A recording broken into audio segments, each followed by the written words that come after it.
The Biden administration today announced its plan to forgive up to $10,000 in federal student loan debt for some Americans. Here in Fort Wayne, thousands of students could be affected. Fox 55's Drew Fry is live at Purdue Fort Wayne to explain local reaction. Drew.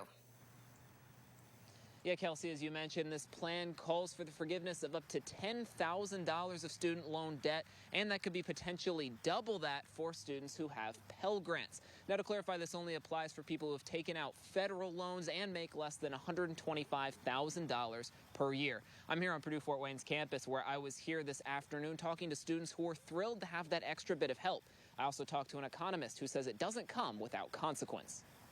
Of the thousands of students walking across Purdue Fort Wayne's campus every day, Jorge Ramirez knows even scholarships can't completely offset their costs of attending college. He expects the Biden administration's plan to forgive some student debt to help. Most students here have even a little bit of debt, even $10,000. Let's say you owe $20,000, that's like 50% of it all. So in any way, it's going to help. I don't see any cons, really. That doesn't mean there isn't opposition.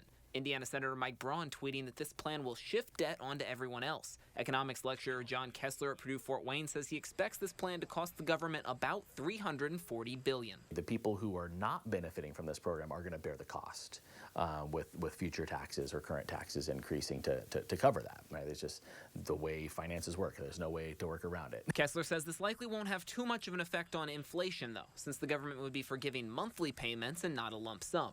Though he is interested to see the sort of precedent this plan sets for the future. And then you have the potential for what we call moral hazard, which is basically people realizing you've done this in the past, so now I have an incentive to maybe borrow more money today in anticipation that, well, you might forgive that in the future. Future loan forgiveness would be wonderful news for PFW student Nakia Harris Campbell. She has no loan debt now, but expects to borrow in order to finish college and hopes the payment moratorium, now extended through December, will remain in place when she needs it. Kudos to you if you had no help when you paid off your loans.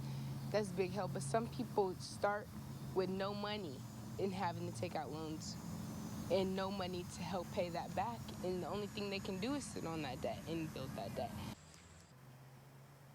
Yeah, Kessler clarifies that the debt is not just forgiven so far, not just yet. Now, he expects that the Department of Education will automatically wipe any of that student loan debt for people whose information it already has in the system. For everyone else, though, he's expecting that paperwork will be up and ready to go for people to apply by the end of the year. Reporting live in Fort Wayne, I'm Drew Fry, Fox 55 News.